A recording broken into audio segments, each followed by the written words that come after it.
pagi anak-anak, bagaimana kabarnya hari ini? Semoga selalu dalam keadaan sehat.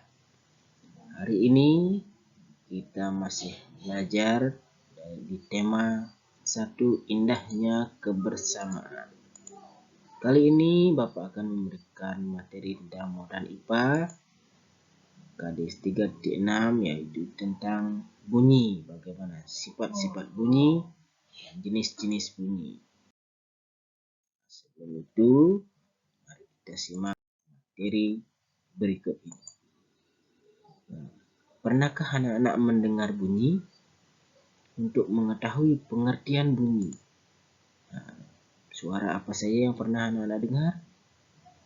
Ya, betul sekali. Suara anjing menggonggong di jalan, suara kendaraan, suara gamelan. Tepat sekali. Lalu apa itu sebenarnya pengertian bunyi? Bunyi merupakan hasil dari getaran suatu benda yang merambat dalam bentuk gelombang. Oleh karena itu, bunyi sering disebut sebagai gelombang bunyi.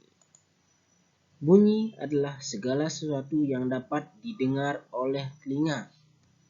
Namun, Bapak tanya, apakah semua bunyi dapat kita dengarkan atau didengarkan oleh manusia? Nah,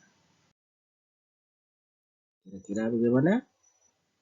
Nah, tentu saja tidak semua bunyi dapat kita dengar. Nah, sebelum itu mari kita membahas tentang sumber bunyi. Nah, tadi anak-anak menyebutkan mendengarkan bunyi dari gamelan, atau di sini Bapak hadirkan alat-alat musik. Nah, merupakan sumber bunyi atau salah satu sumber bunyi. Nah, apa itu pengertian sumber bunyi? Sumber bunyi adalah semua benda bergetar yang dapat menghasilkan bunyi.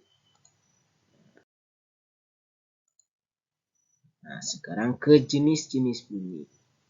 Apakah semua jenis bunyi dapat didengarkan oleh manusia? Ya, tepat sekali. Tidak semua bunyi. Lalu bunyi apa saja yang dapat kita dengarkan? Mengapa tidak semua bunyi dapat kita dengarkan atau dapat didengarkan oleh manusia? Sebelum itu mari kita simak. Nah, setiap getaran atau bunyi memiliki frekuensi tertentu. Apa itu frekuensi? Nah, tepat sekali. Frekuensi adalah banyaknya getaran dalam satu detik atau satu satuan detik. Nah, sekarang satuan frekuensi itu apa? Ya, tepat sekali. Satuan frekuensi adalah hertz atau disebut dilambangkan dengan Hz. Nah, lalu apa saja jenis-jenis bunyi? Nah, bunyi ada 3 jenis berdasarkan frekuensinya. Bunyi infrasonik, bunyi audiosonik, dan bunyi ultrasonik. Nah, sekarang apa itu bunyi infrasonik?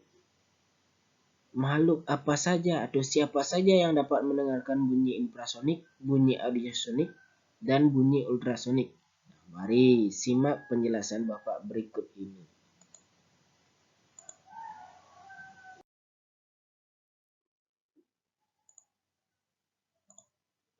Bunyi infrasonik. Apa itu bunyi infrasonik? Bunyi infrasonik adalah bunyi yang memiliki frekuensi kurang dari 20 Hz. Lalu makhluk apa saja yang dapat mendengarkan bunyi infrasonik ini? Ayo coba dijawab. Makhluk apa saja kira-kira? Ya, tepat sekali. Yang pertama, makhluk apa itu? Jangkrik. Nah, jangkrik bisa mendengarkan bunyi infrasonik. Kemudian, apalagi? Ya, anjing. Nah, anjing juga bisa mendengarkan bunyi infrasonik. Kemudian, contoh yang ketiga, gajah bisa mendengarkan bunyi infrasonik. Lalu, jenis bunyi yang kedua,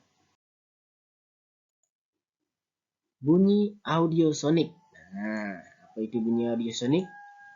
Nah, bunyi audiosonik adalah bunyi yang memiliki frekuensi antara 20 sampai 20.000 Hz atau Hertz. Lalu pertanyaan sama, makhluk yang dapat mendengar bunyi audiosonik makhluk apa saja? Nah, inilah frekuensi bunyi yang dapat didengarkan oleh manusia atau kita ya. Yang dapat didengarkan oleh anak-anak namanya bunyi audiosonik. Nah, lanjut. Bunyi yang ketiga,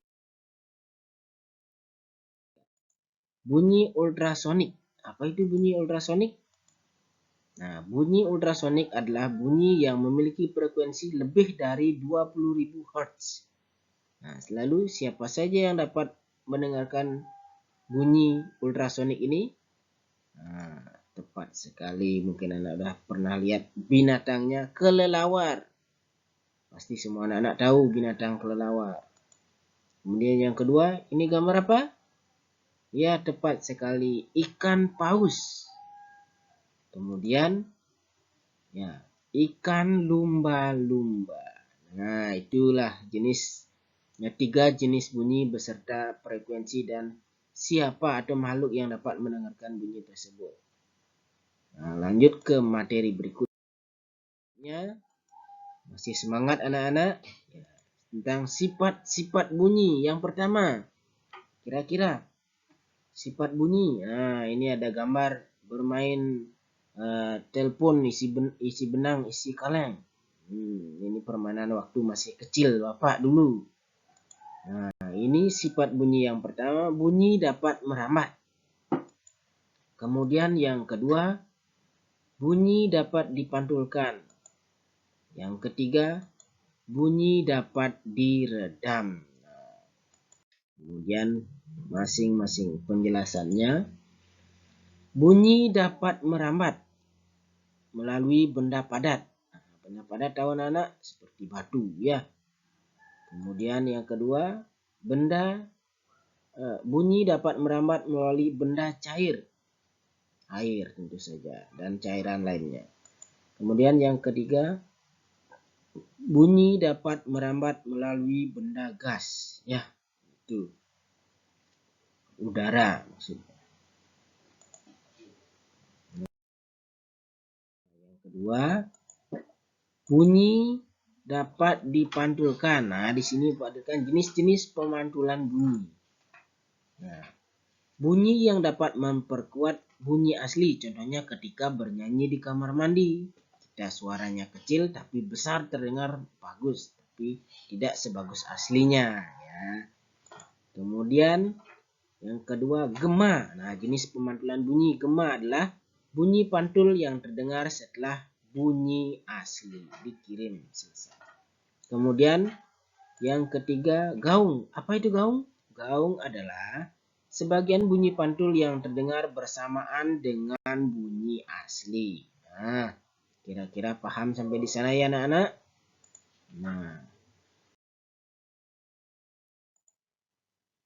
kemudian yang ketiga, bunyi dapat diredam. Nah, ruangan harus dilapisi dengan bahan-bahan yang dapat meredam suara. Biasanya di studio musik atau di kafe atau di diskotik. Nah, ruangannya dilapisi dengan benda-benda seperti spons. Nah, di sini